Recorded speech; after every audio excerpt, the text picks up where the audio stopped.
Bismillahirrahmanirrahim. Assalamu alaikum everyone. Welcome to Mind Meets Biology 360, where curious minds master biology. हमने first FSc का first chapter start किया था, that was cell structure and function. आज का हमारा topic है cell theory. लेकिन cell theory के डिटेल में जाने से पहले I would like to revise the previous lecture that was about the introduction of biology and about the discovery of cell. थोड़ी सी हम लोग रिवीजन कर लेते हैं कि बायोलॉजी का हमने बोला था कि biology term biology is derived from two Greek words. That was bios means life and logos means to study. अच्छा, फिर हमने सेल के बारे में पढ़ा था. सेल जो है, सेल लैटिन लैंग्वेज से निकला हुआ एक वर्ड है और जो कि है cellula, that was from Latin language, और इसका मतलब है स्मॉल रूम. हमने पढ़ा था कि रॉबर्ट हुक ने 1665 में सेल को स्मॉल रूम या चैम्बर्स की शक्ल में अंडर द माइक्रोस्कोप ऑब्जर्व किया था. उन्होंने बोला कि स्मॉल चैम्बर्स है, कंपार्टमेंट्स है या रूम्स हैं. He named these compartments as cells.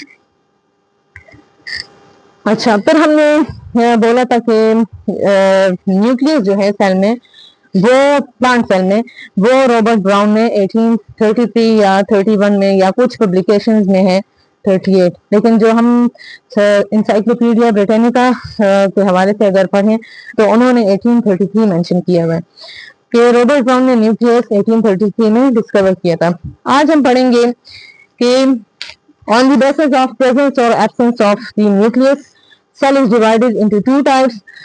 First type is prokaryotic and other one is eukaryotic cell. Prokaryotic cell and eukaryotic cell. Pro means before. Karyotic निकला है वर्ड कर्नल से, means nucleus. You means true. Karyotic वही colonel या nucleus से derive हुआ है, eukaryotic cell. अच्छा, इसका क्या मतलब हुआ बिफोर न्यूक्लियस? यानी वो तमाम ऑर्गेनिज्म जिनमें nucleus membrane bounded through nucleus मौजूद ना हो, यानी जेनेटिक मटेरियल प्रेजेंट हो विद इन द सेल लेकिन कोई ट्रू मेम्ब्रेन बाउंडेड न्यूक्लियस ना हो. ठीक है, तो यानी बिफोर न्यूक्लियस मींस यानी इनमें कोई ट्रू न्यूक्लियस मौजूद ना हो.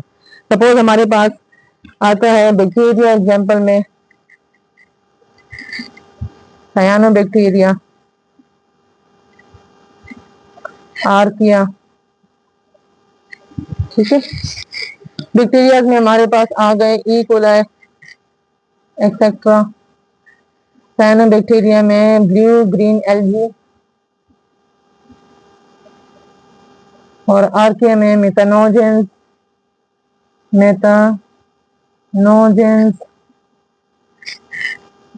Halophiles etcetera. ये आर्किया के नेम एमडी के पॉइंट ऑफ व्यू से आपके लिए बहुत इंपॉर्टेंट है, तो ये मस्ट मेमोराइज these names.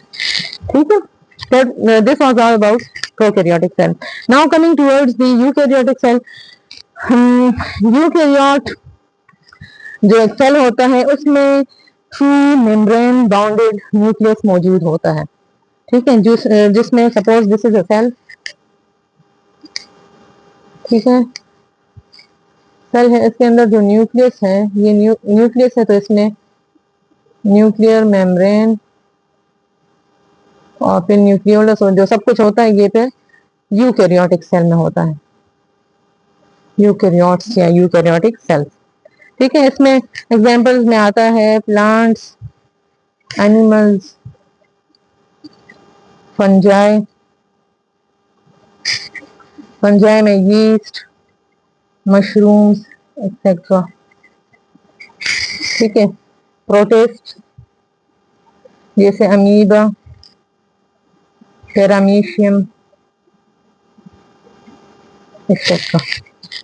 ठीक है, this was all about the types of cell on the basis of presence or absence of nucleus. Now coming towards the cell theory. Who proposed the cell theory? Cell theory was proposed by two scientists. One was botanist and other was zoologist. Matthias Cleiden in 1838, who was a botanist. Botanist is a scientist who has the knowledge of plants. And second was the Theodor Schwann in 1839. He was zoologist. Zoologist is a scientist who has the knowledge of animals. ठीक है, इन दोनों ने मिलके, इन दोनों ने botanist ने 1838 में और जो श्वान थे जोलॉजिस्ट, उन्होंने 1839 में सेल थ्योरी डिजाइन की. ठीक है, जो मेन स्टेटमेंट्स या मेन हम बोल सकते हैं कि जो पोस्टुलेट्स थे सेल थ्योरी के, तो वो क्या थे स्टेटमेंट्स. ठीक है, cell theory states that 4 points है इसके. First point is about cell organisation. ठीक है, जो तमाम सेल्स हैं, all cells are made up of one और मोर देन वन सेल. ठीक है, जो तमाम ऑर्गेनिज्म है ये या तो एक सेल से बने होते हैं, means these are either unicellular or these are either multicellular. यानी तमाम जो लिविंग ऑर्गेनिज्म है इनमें सेल्स मौजूद होते हैं. ठीक है, तो किसी में एक होगा और किसी में एक से ज्यादा होगा. एक वाले को यूनिसेलुलर बोलते हैं और एक से ज्यादा वाले को मल्टीसेलुलर ऑर्गेनिज्म बोलते हैं. ठीक है, और हमने लास्ट वीडियो लेक्चर में भी हमने बोला था कि जो कोई भी ऐसा ऑर्गेनिज्म नहीं है लिविंग ऑर्गेनिज्म जो कि विदाउट सेल लिविंग हो. कोई भी ऐसा ऑर्गेनिज्म नहीं है जो कि विदाउट सेल लिविंग हो. ठीक है, यानी लिविंग होने के लिए जरूरी है कि सेल जो है वो स्ट्रक्चरल और फंक्शनल यूनिट हो. ठीक है, उस ऑर्गेनिज्म का. अच्छा, second is about hereditary material. इसमें इन्होंने बोला, शील्डन या स्क्लीडन और श्वान ने, इन्होंने बोला कि स्क्लीडन और श्लीडन इन दोनों तरीके से हम प्रोनाउंस कर सकते हैं जैसा आप लोग चाहें. ठीक है, अच्छा, हेरिडिटरी मटेरियल, इन्होंने बोला कि जो हेरिडिटरी मटेरियल है या जो हमारा जेनेटिक मेकअप है या हमारे जो जीन्स हैं ये प्रेजेंट होते हैं तमाम सेल में. ठीक है, जो कि from parents to offspring transfer होते रहते हैं. Parents to offspring. जीन्स जो होता है वो हमारे जेनेटिक मटेरियल या हेरिडिटरी मटेरियल होते हैं और ये हमारे सेल्स में मौजूद होते हैं और फिर ये सेल्स से ही पेरेंट्स के सेल से ही आगे जाके ऑफस्प्रिंग या डॉटर सेल्स में ट्रांसफर होते हैं. ठीक है, अच्छा, थर्ड पॉइंट था कि मेटाबॉलिज्म या तमाम मेटाबॉलिक एक्टिविटीज होती हैं वो विद इन द सेल ही होती हैं, यानी एट सेलुलर लेवल ही होती हैं. ठीक है, सपोज हमारे पास अगर रिप्रोडक्शन है या अगर रिस्पायरेशन है, जो भी हमारे पास कोई फिनोमिना है, कोई प्रोसेस है, वो अगर या प्लांट में फोटोसिंथेसिस वगैरह है, ये तमाम जो है ये सेलुलर लेवल पे ही होते हैं. सपोज हमारे पास कैटाबॉलिज्म है जो कि डिस्ट्रक्टिव मेटाबॉलिज्म है, कैटाबॉलिज्म है या एनाबॉलिज्म है.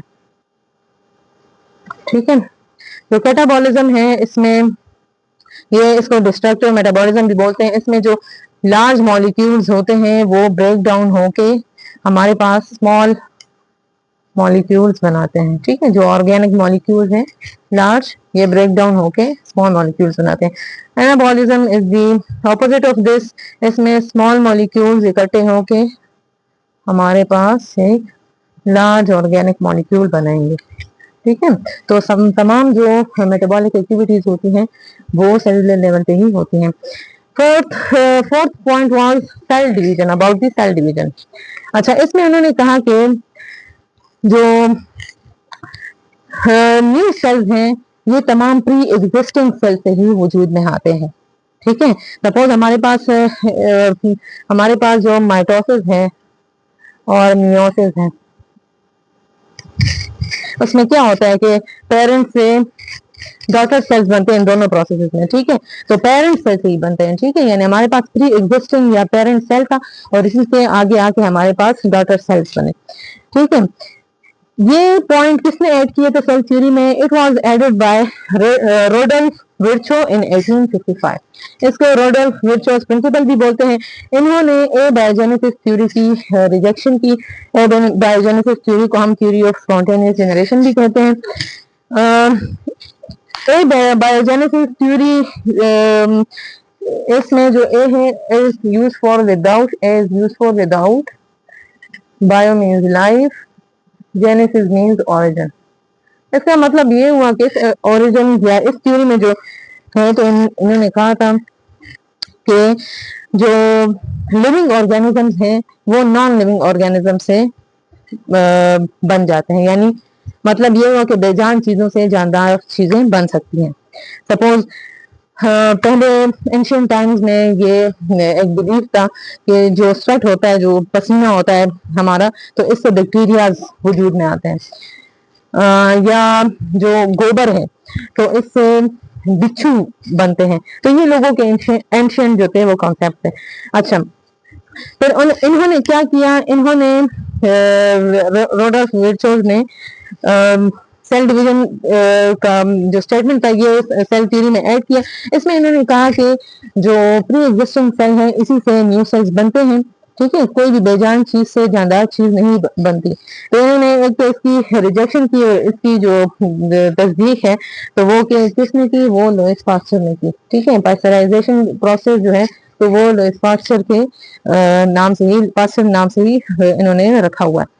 अच्छा, इसमें उन्होंने कहा है कि बैक्टीरिया जो है तो वो खुद ही वजूद में नहीं आते। जो मिल्क हमारे पास होता है अनबॉइल्ड मिल्क, उसमें पहले से जो बैक्टीरिया होते हैं वो मौजूद होते हैं।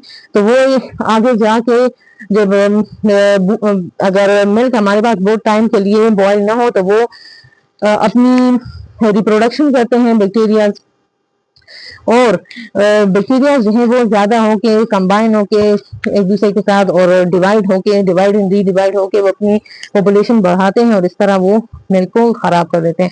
उन्होंने कहा था कि अगर हम मिल्क को बॉईल करें और बैक्टीरिया को इसमें से खत्म कर दें तो ये क्या होता है कि मिल्क को हम ज्यादा टाइम के लिए रख सकते हैं विदाउट स्पॉइलिंग, ठीक है। तो it was all about the statements of the cell theory. So friends, today's lecture was about cell theory. इसमें हमने सेल की रिवीजन की कि नेम सेल इज या word cell is derived from cellula, Latin word cellula. इसके बाद हमने pro and eukaryotic cells के बारे में पढ़ा। फिर हमने सेल थ्योरी जिसने प्रपोज की स्क्लीडन और शॉन ने, तो इसके बारे में हमने पढ़ा। फिर इसके मेन स्टेटमेंट्स के बारे में हमने पढ़ा।